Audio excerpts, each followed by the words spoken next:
Hi friends, welcome to Vani home style foods. అందరూ బాగున్నారా friends? అందరికీ ముందుగా దీపావళి శుభాకాంక్షలు. టపాసులు కాల్చేటప్పుడు జాగ్రత్తగా ఉండండి ఫ్రెండ్స్. ఈరోజు దీపావళి స్పెషల్ బెల్లన్నం ఎలా తయారు చేయాలో చూపెడతాను ఫ్రెండ్స్. ఈ వీడియో చూడండి. పాలు విరిగిపోకుండా కొత్త రైస్తో చేసి చూపెడుతున్నాను ఫ్రెండ్స్. చాలా బాగుంటుంది, టేస్టీగా ఉంటుంది. మీరు కూడా ట్రై చేయండి. ఈ బెల్లన్నం వీడియో మీకు నచ్చినట్లయితే ఒక లైక్ కొట్టండి, షేర్ చేయండి, సబ్స్క్రైబ్ చేయండి. కామెంట్ రూపంలో మీ అభిప్రాయాలను తెలియజేయండి ఫ్రెండ్స్. ఈ బెల్లన్నానికి కావలసిన పదార్థాలు నేను మెజర్మెంట్కి ఈ కప్పు తీసుకున్నాను. ఈ కప్పు, ఒక కప్పు బియ్యము, ఒక కప్పు బెల్లము, ఒక కప్పున్నర పాలు, చిక్కటి తీసుకున్నాను ఫ్రెండ్స్. ఒక 3 స్పూన్ల నెయ్యి, ఒక 2 విలాక్షీలు, ఒక 5-6 కొబ్బరి ముక్కలు ఎండివి, ఒక 7-8 జీడిపప్పు. ఇప్పుడు తీసుకున్న కప్పు బియ్యం ఇలా గంజిలో పోసుకొని ఒక 2-3 సార్లు వాష్ చేసుకోవాలి. ఇలా వాష్ చేసుకున్నాక నీళ్ళు వంపేసి పక్కకు పెట్టుకోవాలి. ఇప్పుడు ఈ బియ్యంలోకి ఒక కప్పు బియ్యం తీసుకున్నా కాబట్టి అదే కప్పుతో 2 కప్పులన్నర వాటర్ తీసుకోవాలి. ఇప్పుడు గ్యాస్ ఆన్ చేసి గ్యాస్ ముట్టించుకొని దానిపై ఈ బియ్యం గంజి పెట్టుకోవాలి. గంజిపై ఒక మూత పెట్టుకోవాలి. ఇప్పుడు ఇంకొక స్టవ్ ఆన్ చేసి చిన్న కడాయి పెట్టుకొని అందులో ఒక స్పూన్ నెయ్యి వేసి, నెయ్యి కాస్త వేడయ్యాక తీసి పెట్టుకున్న కుడక ముక్కలు, జీడిపప్పు వేసుకొని ఒకసారి కలుపుకోవాలి. ఇలా కలుపుతూ ఒక నిమిషం పాటు వేయించుకోవాలి, మంచి బ్రౌన్ కలర్లోకి వచ్చే వరకు. ఇలా బ్రౌన్ కలర్లోకి వచ్చాక గ్యాస్ ఆఫ్ చేసుకొని ఒక చిన్న ప్లేట్లోకి తీసుకోండి.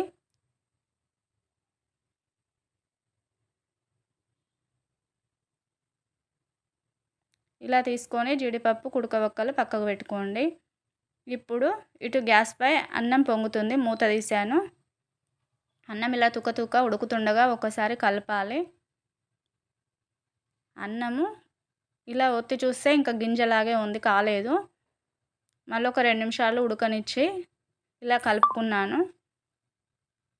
ఒక 30-40% అన్నం అయింది. ఇప్పుడు కలిపి మళ్ళీ ఒక 2 నిమిషాలు ఉడికించుకున్నాను. మళ్ళీ ఒకసారి 2 నిమిషాల తర్వాత కలుపుకుంటే ఇలా 80% అన్నం అయింది. ఇప్పుడు అందులో తీసుకున్న బెల్లాన్ని వేసుకొని, బెల్లం దంచుకోలేదు ఫ్రెండ్స్, చిన్న చిన్న ముక్కలుగా కట్ చేసుకున్నాను. ఈ అన్నంలో వేసి ఇలా మొత్తం కలుపుకోవాలి. బెల్లం అదే కరిగిపోతుంది. ఇలా మొత్తం కలుపుకొని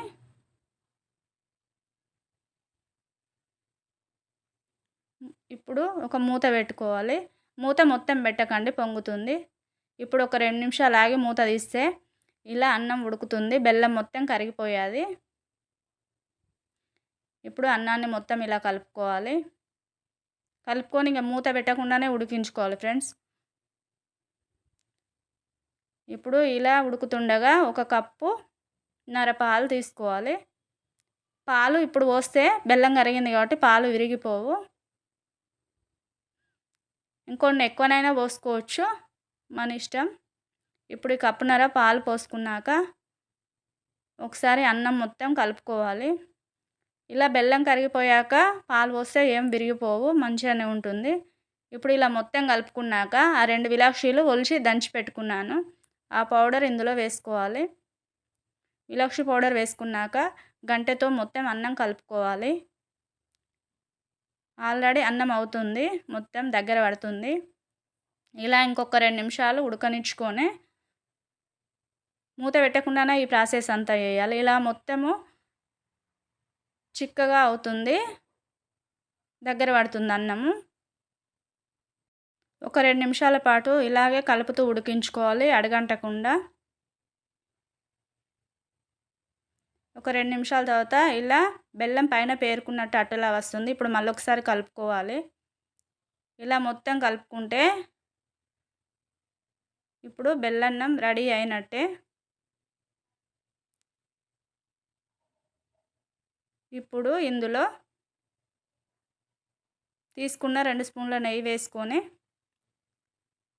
నెయ్యిలో వేయించుకున్న జీడిపప్పు కుడక ముక్కలు వేసుకోవాలి. ఇలా ఇవి వేసుకునే ముందు గ్యాస్ ఆఫ్ చేసుకోవాలి. ఇలా వేసుకొని మొత్తం అన్నాన్ని కలుపుకోవాలి.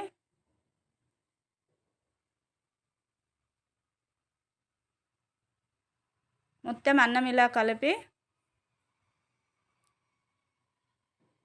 అన్నాన్ని ఘాటతో సమానంగా